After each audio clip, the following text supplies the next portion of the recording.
এটা একমাত্র বাংলাদেশেই সম্ভব, যেখানে পুলিশের সামনে প্রকাশ্যে কোনো পুরুষ মানুষ কোনো নারীর গায়ে হাত তুলতে পারে, আর পুলিশ সেখানে নিষ্ক্রিয় দর্শকের ভূমিকা পালন করে।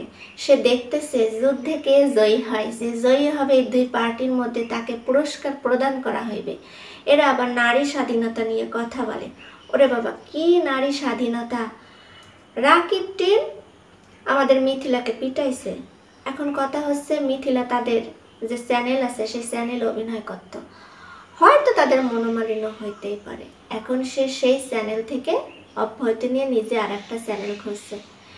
সেই রাগের প্রতিশোধ নেওয়ার জন্য মিথিলাকে মধ্যি রাস্তায় পিটাইছে। আমার যা মনে হয়, কি অন্য কোনো কারণে পিটাইছে আমি জানি না, কিন্তু একটা ছেলে হয়ে সবার সামনে একটা মেয়ের গায়ে হাত তোলা কি খুব ভালো কাজ? এটা কখনোই কোনো ভালো কাজ হতে পারে না।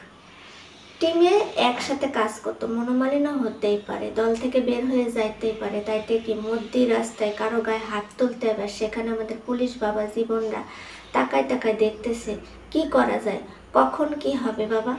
এইটা কি কোনো আইন হইতে পারে?